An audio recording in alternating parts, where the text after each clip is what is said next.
Bienvenue dans cette vidéo. Nous sommes mardi 12 mai. Ensemble, nous allons faire des exercices sur la lettre G et sur la lettre C, et puis nous ferons aussi des exercices de mathématiques. Tu as donc besoin de ta feuille de travail numéro 3 sur la lettre G, ta feuille de travail numéro 4 sur la lettre C, et ta feuille de travail numéro 5 avec les exercices de mathématiques. Tu peux donc mettre pause pour aller chercher ces 3 fiches. Pense aussi à prendre un crayon ou un stylo, puis tu reprends la lecture de la vidéo. Nous allons commencer par la fiche de travail numéro 3 sur la lettre G.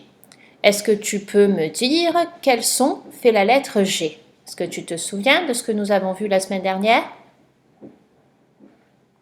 Très bien. La lettre G peut faire le son G ou alors le son J. Tu te souviens qu'elle fait le son G avec les voyelles fortes, A, O, U, les consonnes L et R. Elle fait le son J avec les voyelles faibles, le E, le I et le Y. Tu vas commencer par faire l'exercice 1. Remets les syllabes dans l'ordre pour former les mots. Tu vas les écrire en attaché, bien sûr. Je te laisse mettre pause pour faire cet exercice. Tu reprends ensuite la lecture et nous corrigerons cet exercice 1. Alors, le premier mot que tu as écrit avec les syllabes gui, re, ta, c'est le mot guitare. Très bien. Le mot d'après était un petit peu compliqué. Si tu l'as trouvé, bravo. C'était le mot jonglage. Tu sais ce que c'est le jonglage? C'est lorsqu'on s'amuse à lancer plusieurs objets sans les faire tomber. Quelqu'un qui jongle, cela s'appelle un jongleur. Dans les cirques, on peut voir des numéros de jonglage. Il y a des jongleurs. Le mot numéro 3, c'était le mot girafe. Là, c'est un mot facile, c'est notre mot référent. Et le dernier mot, c'était le mot nageoire, la nageoire d'un poisson. Très bien. Nous passons à l'exercice numéro 2. On fait d'abord la première partie de l'exercice 2. Tu vois ici, on te dit que la lettre G va faire le son G. Et pour faire le son G, tu vas devoir compléter soit avec la lettre G, soit avec les lettres G, U. Est-ce que tu te souviens quand est-ce qu'on a besoin de rajouter le U pour faire le son G?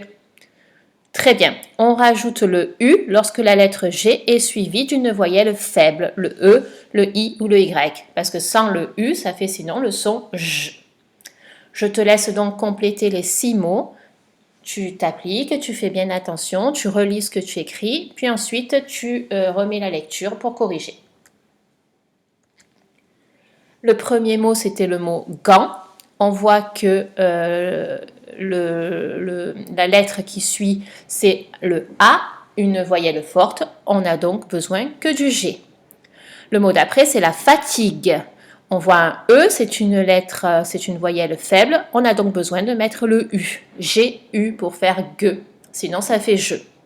Le mot d'après, c'est pareil, c'est une bague. Il y a un E, donc on a besoin du G-U. Le mot suivant, le guépard. Le E, c'est bien un E avec un accent. On a donc aussi besoin du U.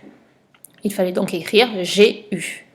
La langue, pour faire G avec le E, on a aussi besoin de rajouter le U. Et enfin, le dernier mot, un dragon. Pour faire gon avec la voyelle forte O, on n'a pas besoin du U, donc il fallait mettre G. On fait la suite de cet exercice 2, regarde. Cette fois-ci, tu vas entendre le son J, et donc tu auras besoin de compléter soit avec la lettre G, soit avec les lettres G-E. Et là, c'est l'inverse. On va rajouter le E pour faire J, quand le G est suivi par une voyelle forte, très bien, le A ou le O. Je te laisse donc compléter les 6 mots et ensuite nous corrigerons. Le premier mot, c'est les gens. Ici, on a un E, donc la lettre G suffit. Un plongeoir. Attention, on a le son war. C'est la lettre O, c'est une voyelle forte, donc pour faire le son J, on a besoin du G et du E. Une gifle, le I c'est une voyelle faible, donc le G suffit. Une orangeade, on veut faire la syllabe ja, le A c'est une voyelle forte, donc il faut penser à rajouter le E. Il fallait écrire GE. Le genou, on veut la syllabe je. Le E, c'est une voyelle faible, donc le G suffit. Un pigeon, attention, il y a le O. Le O est une voyelle forte. Il faut donc penser à rajouter le E, sinon ça fait pigon. Tu vas donc maintenant faire l'exercice 3. Il faut que tu entoures la lettre G si elle fait le son J. Hein, attention, lorsqu'elle fait le son G, tu ne l'entoures pas. Tu n'entoures le G que s'il fait le son J. Je te laisse faire cet exercice, nous corrigeons après. Le premier mot, c'est le mot garage. Le premier G fait le son G puisqu'il est suivi d'un A. Et le deuxième fait le son J puisqu'il est suivi d'un E. Il fallait donc entourer le deuxième. Pareil dans le mot bagage. Il fallait entourer le deuxième G. Puis pareil dans le mot gage. À chaque fois, le G et le A, ça fait G. Le G et le E, ça fait je. Le mot suivant, suggérer. Le premier G fait le son G dans la syllabe sug. Et le deuxième fait le son J. Suggérer. Giga. Il fallait entourer cette fois-ci le premier G puisqu'il est suivi d'un I, donc ça fait je. Et pareil dans le mot gigot. Tu te souviens? Le gigot, c'est de la viande. Tu vas donc maintenant faire l'exercice numéro 4. Il faut que tu remettes les mots en ordre pour écrire une phrase. Tu as l'habitude de ce genre d'exercice. Je te laisse faire cet exercice tout seul, tu mets pause, puis après tu reprends la lecture pour corriger. Tu as donc trouvé la phrase. La phrase, c'était Gabi range les bagages dans le garage. Très bien. J'espère que tu as pensé à mettre la majuscule et le point. Alors, je te demande maintenant de trouver le verbe dans cette phrase. Tu peux le souligner sur ta fiche. Souligne le verbe. Tu as trouvé? Tu te souviens, le verbe, c'est le mot qui dit ce qu'on fait. Donc ici, c'est range. Il s'agit du verbe ranger. Je te demande maintenant de trouver 3 noms dans cette phrase et de les entourer. Tu te souviens, un nom, c'est un mot qui désigne une personne, un animal, un objet ou un endroit. Tu les as trouvés? Le premier nom, c'est Gabi. C'est un nom propre, un prénom. On ne peut donc pas mettre de déterminant devant. Ensuite, il y avait le nom bagage. Là, c'est un nom commun. On peut mettre un déterminant, un bagage, des bagages. C'est un objet. Et puis, le nom garage, un garage ou le garage, cela désigne un endroit. Très bien si tu as trouvé ces 3 noms. Dernier petit travail, Gabi, je te demande de le remplacer par un pronom. Est-ce que tu te souviens de ce que c'est qu'un pronom? Par quel pronom tu peux remplacer Gabi? Par le pronom il, puisque Gabi, c'est un garçon et il est tout seul. Très bien. Au lieu de dire Gabi range les bagages, je peux dire il range les bagages. Voilà, nous avons terminé la fiche de travail numéro 3. Nous passons à la fiche de travail numéro 4. Donc cette fois-ci, nous allons travailler sur la lettre C. Tu peux me rappeler les sons que fait la lettre C? La lettre C fait le son K de cochon, très bien, ou alors le son S de cerise ou de garçon. Tu te souviens, le S de garçon, c'est lorsqu'on rajoute une cédille sous le C. Est-ce que tu peux me dire quand est-ce qu'on a besoin de rajouter la cédille au C pour faire le son S? Très bien, on rajoute une cédille quand la lettre C est suivie d'une voyelle forte. Parce que le C plus une voyelle forte, ça fait le son K. Donc si je veux faire S, je rajoute une cédille. Et tu te souviens, hein, les voyelles fortes sont le A, le O, le U. Alors tu vas faire l'exercice 1, c'est comme tout à l'heure, tu as des syllabes, tu dois les remettre en ordre pour écrire un mot. Je te laisse mettre pause, faire ton travail, t'appliquer et tu remets ensuite la lecture pour corriger. Alors, le premier mot, c'était le mot balançoire. Très bien, 4 syllabes pour faire un mot. Le mot d'après, tu as trouvé, c'était le mot policier. Le mot suivant, je ne sais pas si tu le connaissais ce mot, c'est le mot remplaçant. Un remplaçant, par exemple, c'est si je suis malade, un maître va venir me remplacer, on dit que c'est un remplaçant. Il fait le travail que je fais d'habitude. Et si c'est une dame, on dira une remplaçante. Le dernier mot de l'exercice 1, c'était le mot océan. Très bien. Nous passons à l'exercice 2. Alors, il faut compléter les mots avec la lettre C ou la lettre cécédille. À chaque fois, dans ces mots, tu entendras le son S. Nous avons rappelé tout à l'heure quand est-ce qu'il fallait mettre une cédille. J'espère que tu te souviens. Je te laisse faire ton exercice, puis après, nous corrigerons. Le premier mot, c'est le mot citron, un citron. Le C avec une voyelle faible, ça fait bien le son S. Le mot d'après, un garçon. Attention, on a une voyelle forte, le O. Il faut donc mettre un C cédille. Une limace, pour faire ce, le E c'est une voyelle faible, donc le C ça suffit. Une balançoire, on a encore un O, il faut donc le C cédille. 100, ici c'est le nombre 100, on a un E, c'est une voyelle faible, donc le C ça suffit. Et enfin, facile, le I c'est une voyelle faible, comme tout à l'heure dans citron, donc le C ça suffit. Tu vas faire l'exercice 3, il faut entourer la lettre C lorsqu'elle fait le son S. D'accord? Seulement si elle fait le son S. Je te laisse faire l'exercice.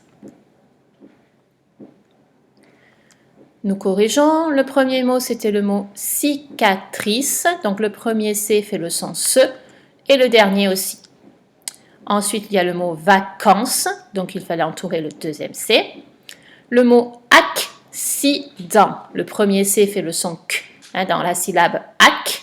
Et ensuite, le deuxième fait le son S dans si. Caprice. Ici, c'est le dernier C qui fait le son SE. Directrice. Aussi, c'est le dernier qui fait le son SE, parce que le premier fait le son EC.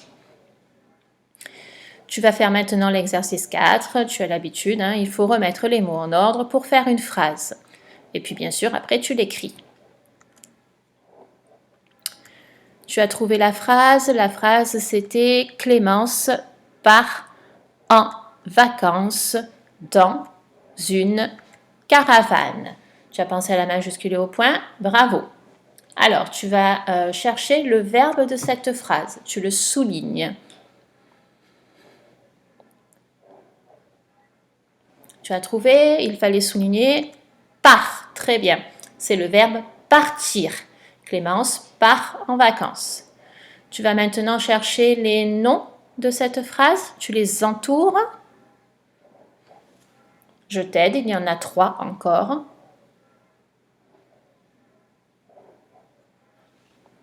Tu as trouvé? Alors, le premier nom, c'est Clémence, c'est un nom propre, un prénom. Ensuite, vacances, on peut dire les vacances. Et puis, caravane, puisqu'on dit une caravane. Très bien. Dernière petite question, tu vas me remplacer le nom Clémence par un pronom. Tu peux l'écrire sur ta feuille.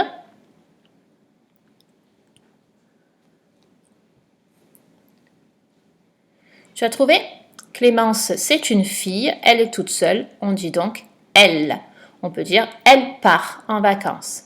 Très bien, nous passons maintenant aux mathématiques. Nous allons donc faire la fiche de travail numéro 5. Tu reconnais ces exercices, nous les avons déjà fait la semaine dernière dans la vidéo qui s'appelait « Problème relevant ou portant sur les nombres ». Alors, je te lis la consigne de l'exercice 1. Cherche tous les nombres de 2 chiffres que l'on peut écrire avec les cartes 2, 5, 3. Tu te souviens que pour écrire un nombre, vu qu'on veut un nombre à 2 chiffres, on utilise seulement 2 cartes et on peut utiliser une seule fois la carte quand j'écris un nombre. Ces nombres, tu vas donc les écrire sur ta feuille et attention, il faut les écrire du plus petit au plus grand. Je te laisse faire l'exercice, nous corrigeons après. Tu as trouvé les nombres que tu pouvais faire avec ces étiquettes? Alors, si je commence par le plus petit, il aura quel chiffre des dizaines? Il aura le chiffre 2 aux dizaines. Ce sera des nombres de la famille du 20. Donc si je prends la carte 2, je peux faire le nombre 25 et 23. Je vais commencer par écrire 23, puis 25. Ensuite, je vais utiliser la carte 3. Je vais donc écrire des nombres avec 3 dizaines, des nombres de la famille du 30. Je vais commencer par écrire 32, puis 35. Et enfin, je prendrai la carte 5 et je pourrai écrire les nombres 52 et 53. Si tu as écrit tout ça, bravo! Nous passons à l'exercice 2. Colorie les 5 nombres qui se suivent. Alors ça, c'est nouveau, je crois. Donc, qu'est-ce que c'est que des nombres qui se suivent? Ce sont des nombres, tu sais, dans l'ordre de la comptine numérique, sans sauter de nombre. Par exemple, le nombre 3 et 4 se suivent. Par contre, les nombres 3 et 7, ils ne se suivent pas, puisqu'on a oublié le 4, le 5 et le 6. Alors, par exemple, quel nombre ai-je colorié? C'est le nombre 46, très bien. Quel est le nombre qui suit 46? Quel est le nombre qui vient après? Très bien, c'est le nombre 47. Et puis, quel est le nombre qui suit? Le nombre 48. Très bien. Est-ce qu'on a le nombre 48 dans l'exercice? Non. Donc pour l'instant, je n'ai que 2 nombres qui se suivent, 46, 47. Je peux regarder s'il y a un nombre qui vient avant 46, parce que du coup, il suivra. Ça sera le nombre avant. Quel est le nombre qui vient avant 46? Très bien, c'est le nombre 45. J'ai donc 3 nombres qui se suivent, 45, 46, 47. On a dit qu'il n'y avait pas 48, on va donc regarder s'il y a le nombre qui est juste avant 45. Quel est le nombre qui est avant 45? C'est le nombre 44. Est-ce que tu le vois? Non. Donc, est-ce que je peux laisser ces nombres-là? Est-ce que la consigne, c'est ce qu'elle me demande? Non, elle me demande 5 nombres et là, j'en ai que 3. Donc ça, ce n'est pas bon, j'efface et je continue de chercher 5 nombres qui se suivent. Je te laisse le faire, tu mets pause, tu cherches bien, puis après on corrige. Tu as trouvé les 5 nombres qui se suivaient? Il fallait commencer par 49, 50, 51, 52, 53. Très bien, cela fait 5 nombres qui se suivent. On passe à l'exercice 3, c'est le même que l'exercice 1. Cherche tous les nombres de 2 chiffres que tu peux écrire avec les cartes 7, 9 ou 8. Bien sûr, tu ranges ces nombres du plus petit au plus grand. Je te laisse chercher, on corrige ensuite.